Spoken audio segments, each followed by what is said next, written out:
Welcome to another episode of Buried Treasures.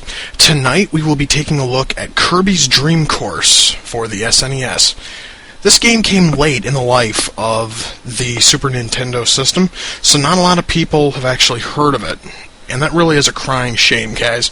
This game is just absolutely awesome. First off, this is not just another regular Kirby game, alright? This one actually does not suck.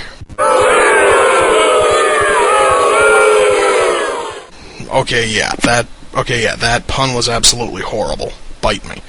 This time, it's a Kirby golf game. Yeah, you heard me. You're playing golf, and everybody's favorite little pink testicle is your ball. At the start of every hole, if you ever scan it, you'll see that there is no hole. And that does sound a little bit confusing, right? Well, just give me a minute here, and let me just kind of explain. You will see all these enemies on this specific hole, joining you out there. You just have to roll over all of them. You have to kill each one. When there's only one left, it will transform into your hole. And then you just put it right in. It sounds pretty easy, but this thing is really a challenging game, challenging in a fun way. You have three different types of shots. You have a short putt, a long putt, and a chip shot.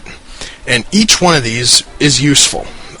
And once you actually pick up on how each one handles, you will be able to almost immediately be able to pick out which one is perfect for each specific situation.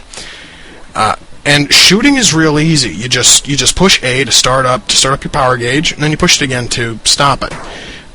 Except with chip shots, where you also have to line up your shot, and that actually is just one extra push. You basically push it to center it, and then start and stop your power. It's actually pretty easy.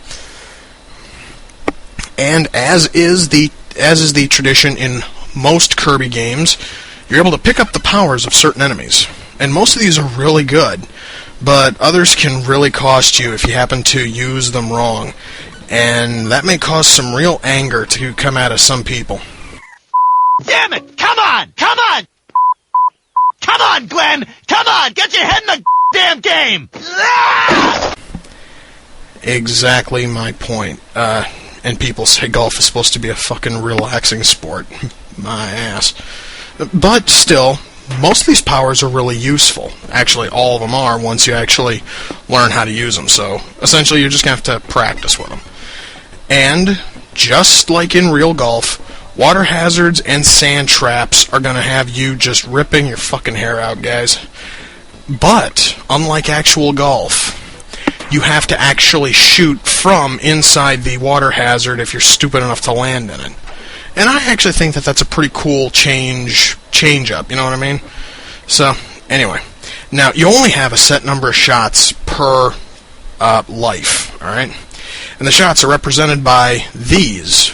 And those of you who've played a lot of Kirby games, you know these as the Maxim tomatoes, which you pick up in regular games to gain full health. Every shot which you take costs you a tomato. And when you happen to run out of shots, you lose a life. And if you run out of lives, then it's game over. Oh, by the way, also on your shots, when you actually hit one of the enemies, when you hit your first enemy every shot, you essentially will recollect that tomato usually. So essentially, you have to hit like 4 shots where you hit absolutely nothing, and you then die. However, though, when you actually lose the game, all is not lost. You are able to go back with a full complement of lives later on, but you do have to restart the course. So it honestly is not like you're screwed and then you're never going to be able to play those courses again. Speaking of that, in all, there are a total of 8 standard courses. Each one consists of 8 holes. There are also 8 bonus courses you get once you've beaten the game and you've gotten gold or silver in all 8 courses. And these 8 bonus courses are essentially the same 8 which you just played, except they have different enemies on each hole. So it actually will add a little bit of extra challenge to it. Which also means that this game's going to have a shitload of stuff for you guys to do. You're probably never going to run out of fun, shit to do with this game.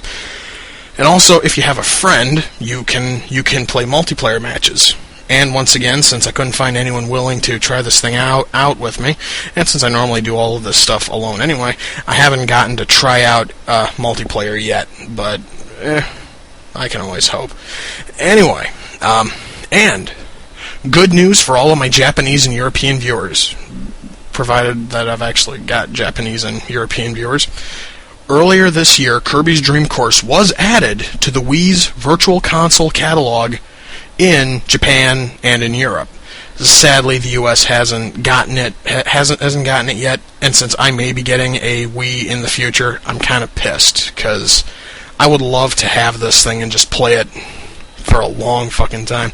In closing, guys, this game is just too awesome not to try. I really think that you guys ought to go out and play it in any way possible. Rent it, buy it, download it, I don't care. Just give it a shot. And even if you aren't a fan of golf games, you are bound to absolutely love this game. And now, everybody, for your viewing pleasure, I give you the Kirby Synchronized Dance Team.